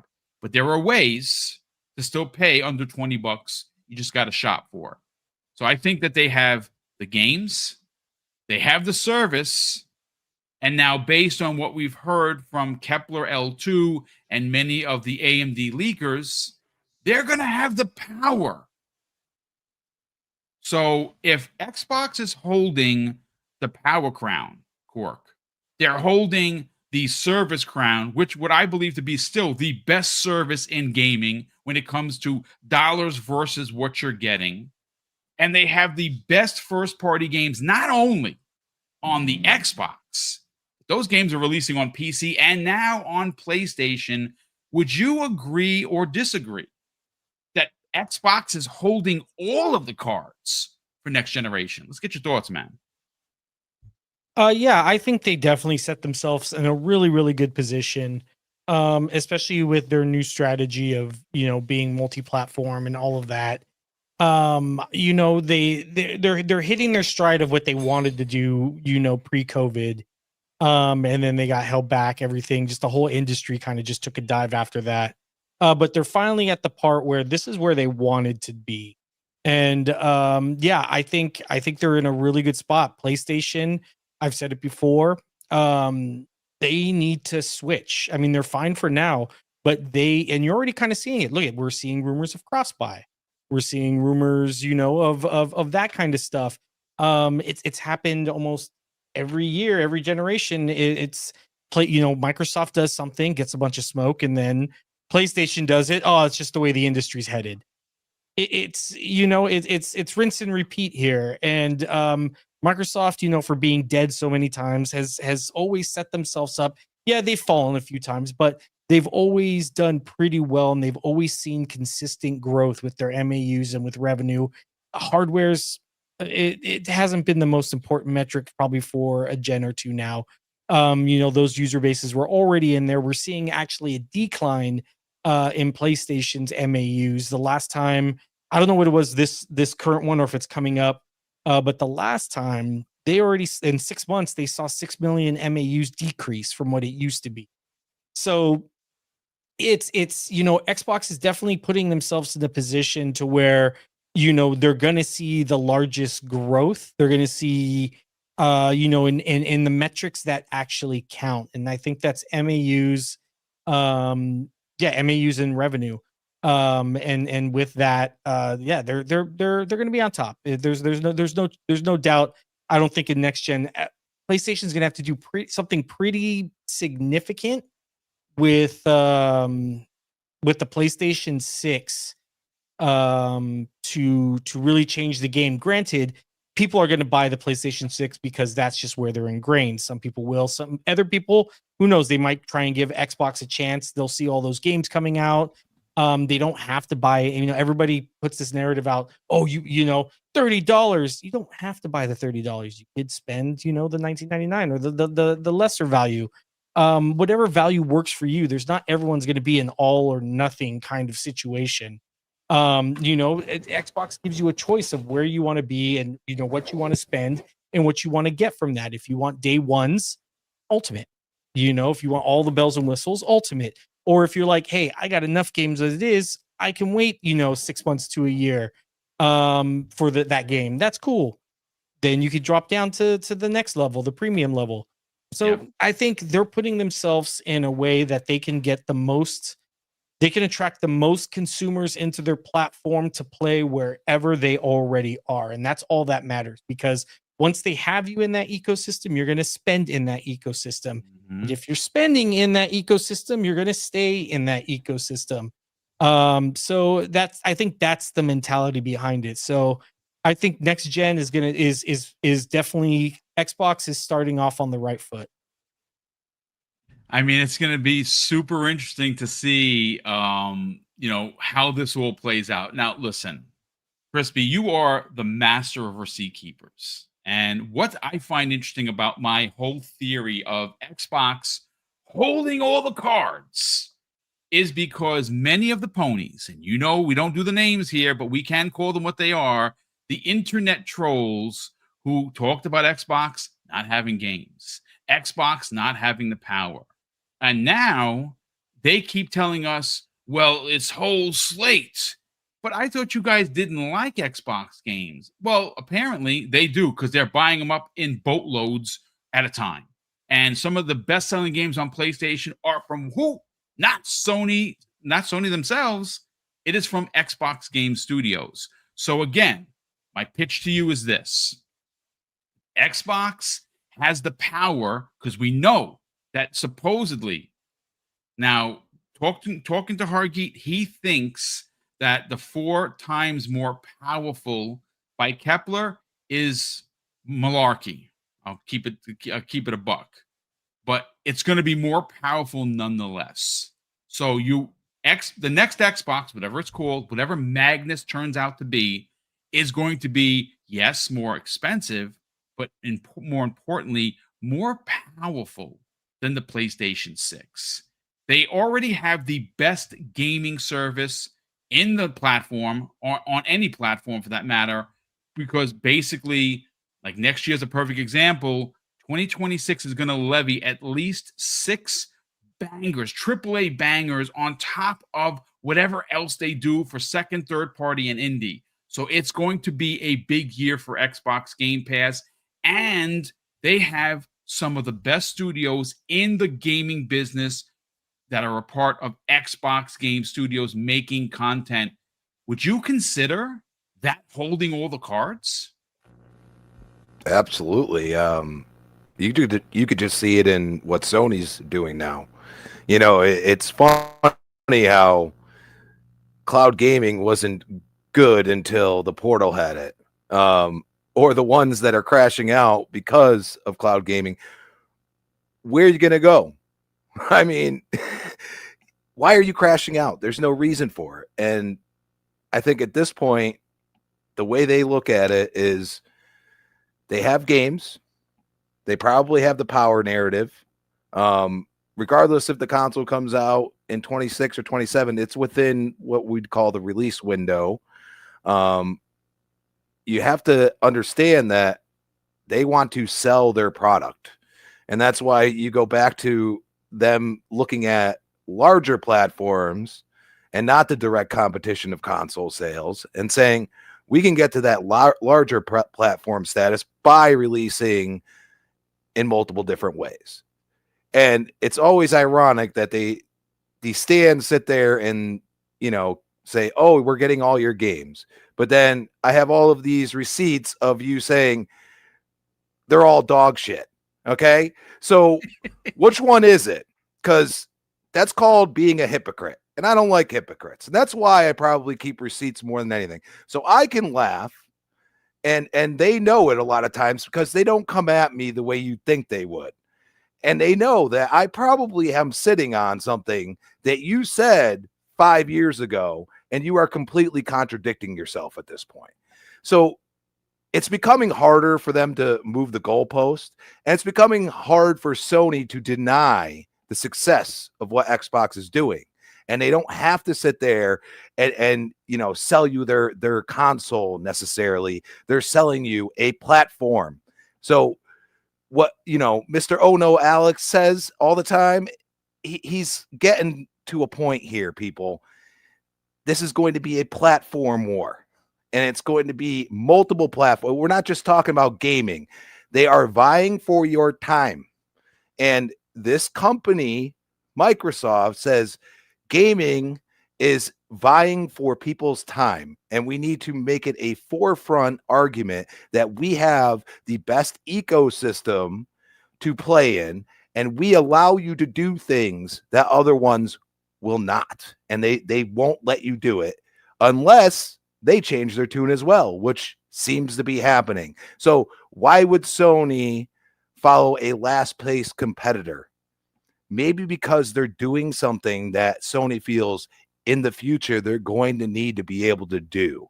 And I think people ignore that or move that goalpost. It's just getting a lot harder to move the goalpost anymore.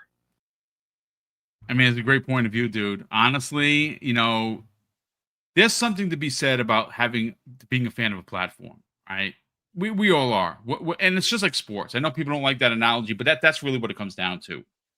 But there is something to be said about presenting the case the way I presented it, Fuzzy Belvedere, right? Crispy has knocked it out of the park. Korkenstein knocked it out of the park. I think I presented a very strong case here because, again, depending on what publication you read, depending on what podcaster or podcasters you listen to, Xbox is dead. Xbox is dying. They're getting out of the business. But we keep seeing the investment. And when you present the case that I have presented, where not only are they have their next console is going to be more powerful, that is confirmed. That has basically been confirmed that the next Xbox is going to be a premium curated device that is going to be the most powerful console Xbox has ever produced. So when you go into next generation knowing that Sony can't match their power, Sony Games Studios cannot match the output of what Xbox Game Studios is doing, and PSN or PlayStation Plus in no way, shape, or form can match what Xbox Game Pass is doing, because they don't even have day and date for their own games. The best that they're going to do next year is give you 1 per quarter third-party games. And they're not going to be big bombs. They're probably going to be like partnered things. That's the best Sony's going to be able to do. So again, just painting the picture here, folks. Mhm. If you have the more powerful console, if you have the best service, and you have the best studios making first-party games, not only for your platform, but PlayStation's as well, well, damn. I think you're holding all the cards. What are your thoughts?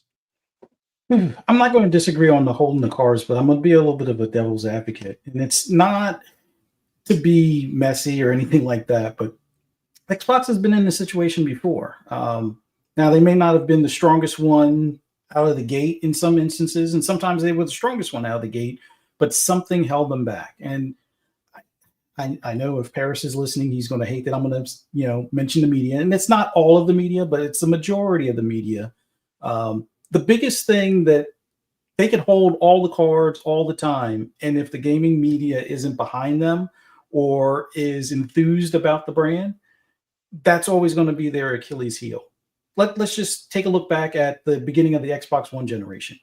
That launch lineup compared to the PS4, which I started off with a PS4, outdid the PS4 by a good bit. I think I had that one game from the same ones that did Returnal, that side-scrolling shoot-'em-up thing that looked like Zaxxon, kind of. That was like the only real title they had as a first party. They relied on Watch Dogs, which wasn't theirs. And we all saw how that wound up because it didn't look like the trailers. And they also relied on Destiny, which they tried to make it seem like Destiny was only available on PlayStation. That's all they really had at launch. Drive Club was delayed a year. Nobody really cared about Killzone. Well, I won't say nobody, but it didn't seem to do the numbers that people expected. The only other real thing that they had going for them was Infamous Second Son. That was like their highlight. And that, I think, was kind of like a surprise hit to some extent. I don't even think Sony expected it to hit. Xbox had Dead Rising. They had, what do you call it? Sunset Overdrive. They did have a Halo. They did have Forza 5. They had a handful of others. Like, they had a better launch lineup out the gate than what PlayStation did. But they were $100 more because of that stupid Kinect. Now, I say stupid because I didn't want to bother with the Kinect, just me being me. I didn't pick up my Xbox One until after Phil took it out of the box. Was that too late at that point? Possibly. That should have been like the 180 turn that they should have done, after Metric said, hey, we have a system for you, kind of thing, with the 360. And they've been crawling out of that hole that he's dug them ever since. And they've had some stumbles. They've fallen back in the hole a couple of times. But they had the Xbox One X, which trumped the PS4 Pro. The drawback that they had was they didn't get devs to focus on the visual, the frame rate as much as they did the resolution. Like, that thing was 4K no matter what. Did it have some hitches on it, or did it have it where there was a couple of frame drops in comparison to PS4 Pro? Yes. But the PS4 Pro wasn't hitting native 4K. It was always scaled resolution, or it was 1800p or something like that. So it had a little bit smoother frame rate in comparison on some games, but not all. Like, a lot of people, even the media, knew that Red Dead Redemption played much better on the Xbox One X than it did on the PS4 Pro, or any PlayStation for that matter. But that didn't really help them. They tried to get devs to really focus on it, and to their credit, I think more devs voluntarily focused on the Xbox One X and making the visuals better than anything on PlayStation, without them really being in the forefront or at the dev studios and things helping them along, just because the devs wanted their product to look the best. In comparison, if we fast forward to today, the PS4 or the PS5 Pro, it seems like even when the devs do try, or when they send help from PlayStation, the game still has its issues. I don't know if it's because of the pisser versus waiting for FSR4, but it is what it is at this point. It's a very expensive device that is a bit of an upgrade in a lot of cases compared to the regular PS5, but it didn't seem to hit the same stride like what the Xbox One X did in comparison for that generation when it was a mid-gen refresh. So they had the cards then with that, and they were just starting to come into their own with Game Pass, where we had things like, what was it? Not Outcast. What was that thing? The one from People Could Fly, that was like a game that was like the first big Outriders. Like that was huge. That was a card that they had, and yes, Square screwed it up because People Could Fly didn't necessarily get the money or the support that they should have from Square, but and plus they tried to slow down the progression, and people still found a way around it by not wearing the boots and still having a decent build and stuff. So, but that was another time where they had the cards where they had a service that was working great, and you have your day ones in there, although they weren't as consistent as they are today, but they were, coming in droves, and you had a lot of indie games that, people were exposed to that probably wouldn't have picked them up. And it opened, I think, a lot of people's palettes as far as what they like in gaming. So Xbox has done a lot, even in the Xbox One generation. And then we fast forward over to the Series generation. Now, there weren't as many brand new next-gen only titles. There was a lot of cross-gen stuff, which they said that was going to be the case. But, the people that believed in generations also did the same cross-gen stuff. Now, there were a few things that were supposedly only possible on the PS5 because of that, SSD deal.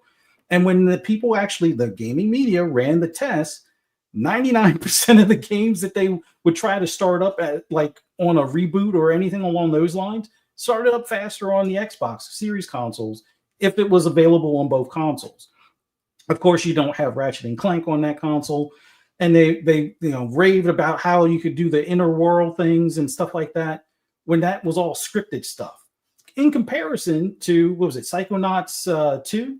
That wasn't scripted, and you could go through some of the mirrors, and it's a different world, and no loading times on that either. But people forget about that stuff. But the one thing how dare you bring that up, sir? You're making too much sense. No, but the one thing I do want to say, like Xbox, I expect that they're going to have all the cards in this next generation. If the timing is right, kind of like what we talked about with the Grand Theft Auto 6 and everything, it could change the whole narrative for the next generation. We could see a resurgence, kind of like we saw with the 360 generation. But the gaming media, I think, are the ones that hold Xbox to a higher standard with less forgiveness on their rake stepping. Jeez, I can't even speak. No, because like if Xbox has it where I saw a few people, and this isn't the media, these are influencers that hop on the click train. They're talking about games that are leaving Xbox's Game Pass service, which has been the case since the beginning. Stalker 2 is not a first party. Did they invest in it? Yes. It's been in that service for over a year. I think it's almost been 2 years from the time it released to now that Stalker 2 has been in Game Pass. But people want to point out that, as opposed to when Spider-Man left, PS Plus, and then it came back after they resold it to you, type of deal, almost a year later, just before Spider-Man 2 came out. But I don't remember that same influencer talking about, Spider-Man leaving, PS Plus, because who cares? Oh, well, we buy our games, so they already bought it. But if you're a part of the we buy our games crowd, then why are you even worried about a game leaving Game Pass to begin with? But that's the problem that Xbox is going to have to figure out how to overcome. The gaming media, the influencers, they have all the cards. They have with the exception of maybe still Embracer, they have all or more dev studios than any other platform. They have more projects and games in process than any other publisher. They have more R&D going into more hardware than any other platform. They have a gaming service, be it that there's a price increase, but you can shop around and get better pricing and so forth. They have a gaming service that is better than any other platform. I'm a little biased, so I'll admit that, opinions may vary on that one, but I think their service is the best one out there. They're going to have the hardware to show for it this next generation. Will the gaming media be in their favor, or will they be picketing about the fact that we still have batteries in a controller with this next generation? Or will they complain that, how dare they make their own handheld or a S model equivalent console that's holding back gaming, yet the Switch 2 is pretty much on par with the previous generation. That's going to be the thing to see. But I do think they have all the cards. I think if the timing is right, they could, have another 360 moment. But if the gaming media isn't in favor of them, or if the narrative on social media isn't in favor of them, although they're doing better with these clips or commercials. I don't know if a lot of people have seen the new like Xbox clips where they show a guy freezing in front of like a midnight launch, and it's like, that's the old days. Now you just click and download day one. Like, if they put more of that stuff out there, I think that will help with the gamers out there in general. And the media will have to, at some point, capitulate to that, for the fact that gamers are not going to want to care about them saying, well, the ring of death in the past and, batteries in the controller. They'll just look at, well, I get the games day one. I hit download. I don't have to stand outside. I don't have to worry about pre-order. I don't have to worry about any of this stuff. I can game when I want, how I want, where I want. And that's the thing that they're going to have to really push going into the next gen. But I think they have all the cards. Will it matter? We'll have to ask IGN. I mean, again, well, you can't spell ignorant with IGN, so we'll see how that plays out. It's probably going to be, this could probably end bad, but it's fine. Listen, ladies and gentlemen, what an amazing show. 3 topics. Got a chance to hang out with my brothers. Got a chance to hang out with you. We have apparently 827 people watching live across Twitch, YouTube, and X. So a big thank you to everyone that is here. We have officially crossed the 16.3 mark. So we are under 700 away from 17K, ladies and gentlemen. And, obviously, we can't move the needle without you subscribing. So if you're not already subscribed, you enjoyed the conversation that we had here today, please consider subscribing. Share this podcast out on the socials. Let people know about Double Barrel Gaming. And, of course, just want to say a big thank you to all of the super chats, channel member chats, gifted subs that have popped in here. We have also, again, this is why Microsoft doesn't have me doing their math. Shout out to Look at Me. It's the broke boy dropping a very generous $2 super chat and says, boom, 30% of a billion is 300 million, not 30 million. And you know what? Again, folks, this is why I'm not a mathematician. So thank you so much for the clarification. And see that even drives the point home. If they got 30% of $1 billion that they spent, they'd make their money back one way or another. But I look, again, we don't know what's going to happen in the future. A lot of the conversation we had today is speculative for sure, but I do think a lot of the stuff lines up. But real quick, let me just read the 10 winners once again. And of course, DM me on Twitter, email me at the about page of YouTube. You can find the business email address there. And also, none of those work, or you don't have access to those, you can message me on Xbox Live, and one way or another, we'll get you a prize. And don't worry, even if I don't hear from you initially, we'll find a way next week to re-announce everybody that won to make sure that everybody gets their prizes. So J-Mac is one of the $50 gift card winners. General Spartan was the other $50 gift card winner. So shout out to you guys. You know what? While I'm here, like Dirt does all the time with his show notes doing live on the air, I just got to throw a 50 next to the winners. So again, I'm doing it the old pen and paper way, folks. Like I said, I'm an old man, so I do things that way. Here are the 8 $25 Xbox gift card winners. And that is going to go to Punty 050, 127 Yankees, Stage on X, Lord Chaos. We also have here Chief Nagel, Rectangle Sin, and Oscar Wheat. those are your 8 $25 gift cards. So, of course, I'm going to hang on to this list. Again, folks, DM me, email me, or hit me up on Xbox Live, and we will get your winnings. And again, just be patient, because already today is a heavy day. I got family coming in. I'm trying to get the house in order. Tomorrow is all about Mrs. Boom and celebrating her day. So I'm going to start trying to dole out these prizes on Sunday, when we kind of are just chilling and just catching up with ourselves. And at worst case scenario, the latest I would get the prize to you would be Monday, before the new episode of the Xbox Lunch Break Special. And again, folks, you're not going to lose out.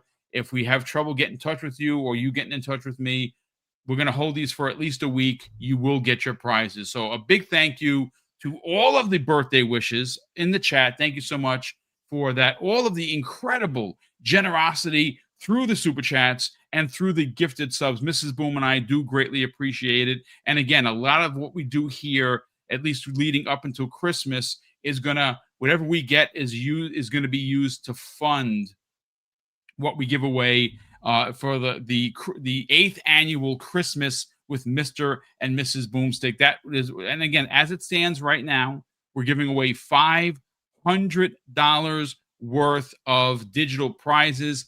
I'm gonna see if I could work with Ben Kenobi, who is doing, who has made the coins in the past. We might have a couple of physical prizes. We don't know for sure, but he is working on not only new coins, but he's working on collectible statues to house these coins. And I've been privy to see some of the stuff behind the scenes, and I can't say what they are, but my God, that kid is talented. And I say kid, he's an old man with kids himself. So he is a talented artist, and my goodness, we're going to see if we can work with him to get those out as physical prizes. But again, we're not promising anything, as I don't know where the development with these things are, but I know that at least we're giving away $500 worth of digital prizes. And again, folks, we can't do any of that without the generosity of this incredible community. But let's get everyone out of here so you can start your Friday. And I have a ton of stuff to do. Corkenstein, tell the brand, brother, what do you got going on with the Xbox podcasts? And more importantly, where can people follow you on social media? Yeah, big thank you guys to everybody here. Happy birthday to Mrs. Boom, or upcoming birthday. Yeah, thank you, Crispy and Fuzzy and Boom. Always talking with you guys, the community, always talking with you. I'm glad somebody was able to grab that Ani Musha code I dropped earlier today. So congrats on that. Yeah, so we're gonna actually talk tomorrow. We have a whole thing for the Xbox subreddit. We're gonna have a meeting about refreshing some of our rules, and part of that discussion is going to be Xbox talks and what's going to happen with it. So we are going to start working on that pretty soon. I did want to point out that's pretty much all I got, but there is actually a worthy cause that's actually going on right now. That Xbox Era is currently streaming for Extra Life for a children's hospital. They're giving away a ton of games right now, so go check out that if you guys want to donate and help some kids that really do need it. Well, that's great, dude. I got to head over there and do a couple of donations from us as well. Love the Xbox Era. Love the work that they're doing. And that's a great charity to be a part of. And considering the way the world is, folks, if you can, again, it's always nice to see things paid forward. And if you are fortunate enough not to be affected by some of the stuff going on in this country right now, it would be pretty cool to be a part of it. Mrs. Boom and I try and get in on all of those kind of charitable things because we like paying it forward. And thank you so much for talking about it and let everyone know about this thing. But listen, Crispy Bomb, let's sell the brand.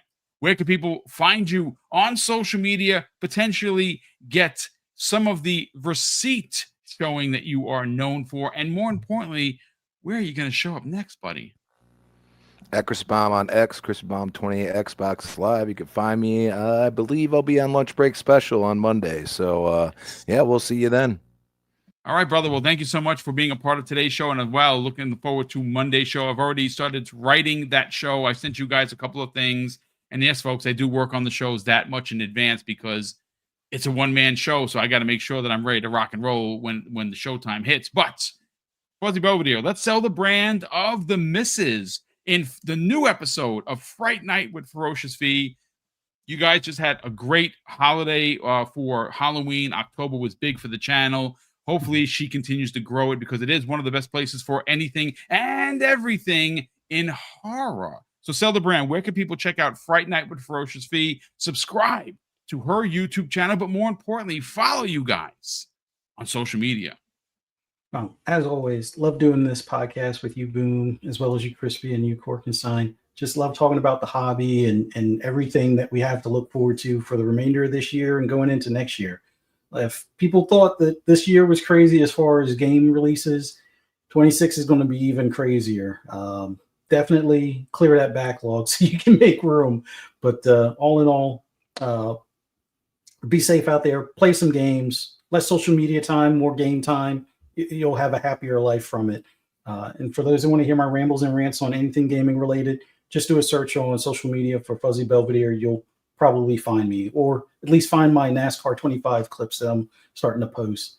But for those that have a fix for horror, tonight we're going to be talking about the movie Weapons. Not exactly a horror film, but it is one of those intense kind of like, I wouldn't say a phenomenon or it's not definitely not paranormal, but it has its moments, and definitely an interesting film. If you guys haven't seen it, you can check it out. I believe it's on Amazon, or if you have HBO, HBO Max, or whatever they call it these days, you'll be able to see it on that. But Weapons is a good movie that we'll be discussing tonight, 6 p.m. Eastern Standard Time. I'll put the link in the chat for Fright Night with Ferocious V. Come join us. Should have some fun. And we'll definitely be talking about some more stuff that we're doing in the filming industry as far as for horror films and independent films and things like that. But take care, everyone. Have a wonderful weekend. And hope to see you guys for Xbox Lunch Break Special here around on this channel, 12 noon on Monday. Thank you so much, brother. Okay, folks. Well, once again, thank you so much for all of the incredible birthday wishes for Mrs. Boom. A big thank you once again to all of the gifted subs, channel member chats, as well as, of course, the super chats. And, of course, we're going to close the show with something that's incredibly important to me, folks. Hopefully one day will be important to you. And that's something that my dad taught us when we were kids. And he would say, Craig, treat others how you want to be treated. And also, it doesn't cost anything to be nice. You live by those rules, son. I can guarantee you're going to have an awesome day. So take care, everyone. Have a great weekend. And we'll see you next week on the newest episode of Breakfast with Boom.